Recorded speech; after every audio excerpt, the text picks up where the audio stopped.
Doctor Ambedkar ने इस्लाम धर्म और उसे मानने वाले मुसलमानों के बारे में क्या कहा था। इसलिए आज मैं आपको खरी बात में तथ्यों, तर्कों और सबूतों के साथ बताऊंगा कि डॉक्टर अंबेडकर के इस्लाम के बारे में क्या विचार थे। मैं आज आपको बताऊंगा कि बाबा साहेब ने साफ तौर पर कहा था कि मुसलमान देशभक्त नहीं होते हैं। आज आपको यह भी पता चलेगा कि डॉक्टर अंबेडकर ने बंटवारे के वक्त कहा था कि भारत के सारे मुसलमानों को पाकिस्तान भेज देना चाहिए। आज मैं आपको यह भी बताऊंगा कि डॉक्टर अंबेडकर ने कहा था कि दलितों को यह नहीं सोचना चाहिए कि मुसलमान उनके दोस्त होते हैं। आज आपको यह भी पता चलेगा कि कैसे बाबा साहेब ने इस्लाम धर्म में मौजूद छुआछूत और जात पात को बेनकाब किया था और वो खुद कैसे मुसलमानों के हाथों छुआछूत के शिकार हुए थे। तो बिना समय गंवाए हम शुरुआत करते हैं इस्लाम पर डॉक्टर अंबेडकर के 10 क्रांतिकारी विचारों को जानने की। बाबा साहेब का मुसलमानों के बारे में पहला विचार यह था कि मुसलमान देशभक्त नहीं होते हैं। जी हां, डॉक्टर अंबेडकर ने साफ साफ कहा था कि मुसलमान भारत को अपनी मातृभूमि नहीं मानते हैं और ये बात उन्होंने लिखी है पाकिस्तान और द पार्टीशन ऑफ इंडिया में, जिसका हिंदी अनुवाद पाकिस्तान अथवा भारत का विभाजन इस वक्त मेरे हाथ में है। इस किताब के पेज नंबर 332 पर डॉक्टर अंबेडकर लिखते हैं कि इस्लाम एक बंद खिड़की की तरह है जो मुसलमानों और गैर मुसलमानों के बीच भेद करता है। इस्लाम में जिस भाईचारे की बात की गई है वो मानवता का भाईचारा नहीं है, बल्कि उसका मतलब सिर्फ मुसलमानों का मुसलमानों से भाईचारा है। मुसलमानों के भाईचारे का फायदा सिर्फ उनके अपने लोगों को ही मिलता है और जो गैर मुस्लिम हैं उनके लिए इस्लाम में सिर्फ घृणा और शत्रुता ही है। मुसलमानों की वफादारी उस देश के लिए नहीं होती जिसमें कि वो रहते हैं, बल्कि उनकी वफादारी अपने धर्म के लिए होती है जिसका कि वो पालन करते हैं। तो सुना आपने, डॉक्टर अंबेडकर ने यह साफ साफ कहा कि मुसलमानों की वफादारी उस देश के लिए नहीं होती जिसमें कि वो रहते हैं, बल्कि उनकी वफादारी सिर्फ अपने धर्म के प्रति होती है।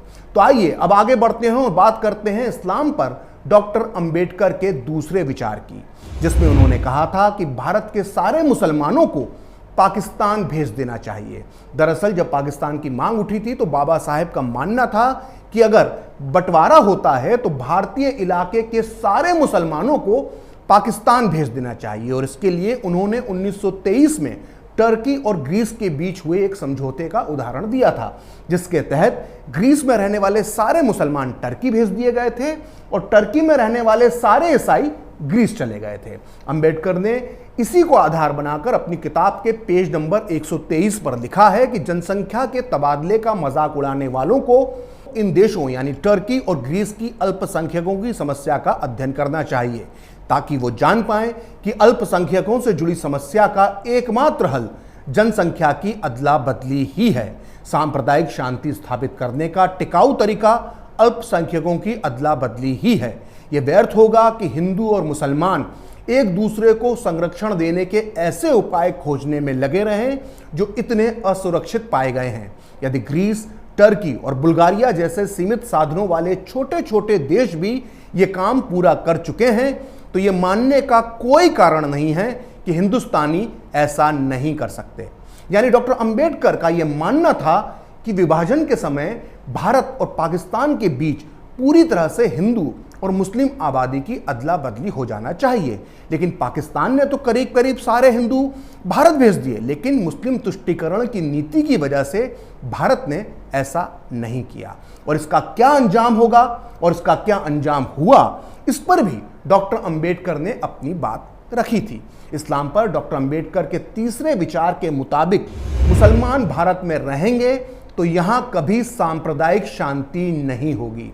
अंबेडकर की सोच का सबूत है उनकी ये किताब। इसके पेज नंबर 125 पर वो लिखते हैं कि ये बात स्वीकार कर लेना चाहिए कि पाकिस्तान बनने के बाद भी हिंदुस्तान सांप्रदायिक समस्या से मुक्त नहीं हो पाएगा। सीमाओं को बांट देने से पाकिस्तान तो एक मुस्लिम देश बन जाएगा, लेकिन हिंदुस्तान एक मिली जुली आबादी का ही देश बना रहेगा। मुसलमान पूरे हिंदुस्तान में बिखरे हुए हैं, इसलिए यहाँ किसी भी तरह की सीमाएं बनाने से हिंदुस्तान एक ही धर्म का देश नहीं बन पाएगा। हिंदुस्तान को एक ही धर्म का देश बनाने का एकमात्र तरीका यही है कि जनसंख्या की अदला बदली की जाए। जब तक ऐसा नहीं किया जाएगा, हिंदुस्तान में बहुसंख्यक यानी हिंदू और अल्पसंख्यक यानी मुस्लिमों के बीच समस्या बनी रहेगी। अब मैं आपको इस्लाम और भारतीय मुसलमानों पर डॉक्टर अंबेडकर का जो चौथा विचार बताने जा रहा हूं, उसे सुनकर आप चौंक जाएंगे।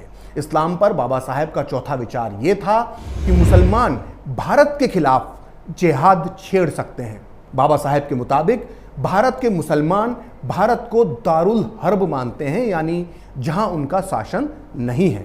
इसलिए अंबेडकर को लगता था कि भारत को दारुल इस्लाम यानी वो देश जहां इस्लाम की हुकूमत होती है बनाने के लिए मुसलमान जिहाद की घोषणा कर सकते हैं। अपनी इस किताब के पेज नंबर 297 पर अंबेडकर लिखते हैं कि तथ्य यह है कि भारत चाहे एकमात्र मुस्लिम शासन के अधीन ना हो, दारुल हर्ब यानी जहां इस्लाम का शासन नहीं है वो देश है, और इस्लामी सिद्धांतों के अनुसार मुसलमानों द्वारा जिहाद की घोषणा करना न्याय संगत है।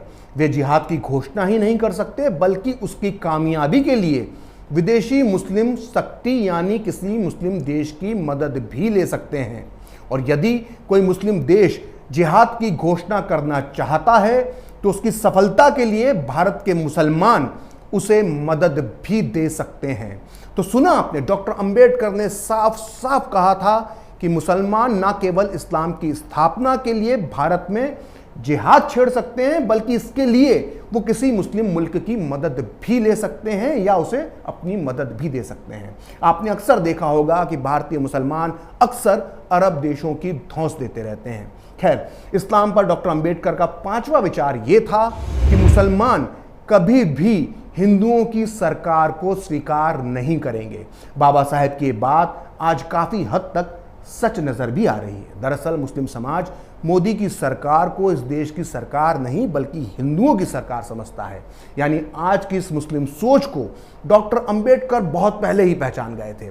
उन्होंने अपनी किताब के पेज नंबर 303 पर लिखा था, हिंदुओं से नियंत्रित और शासित सरकार की सत्ता मुसलमानों को किस सीमा तक स्वीकार होगी, इसके लिए ज्यादा माथापच्ची करने की जरूरत नहीं है। मुसलमानों के लिए हिंदू काफिर हैं और उनकी कोई सामाजिक स्थिति यानी हैसियत नहीं होती है।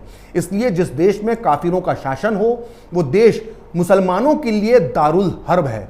ऐसी स्थिति में यह साबित करने के लिए सबूत देने की आवश्यकता नहीं है कि मुसलमानों के अंदर हिंदू सरकार के शासन को स्वीकार करने की इच्छा शक्ति मौजूद ही नहीं है।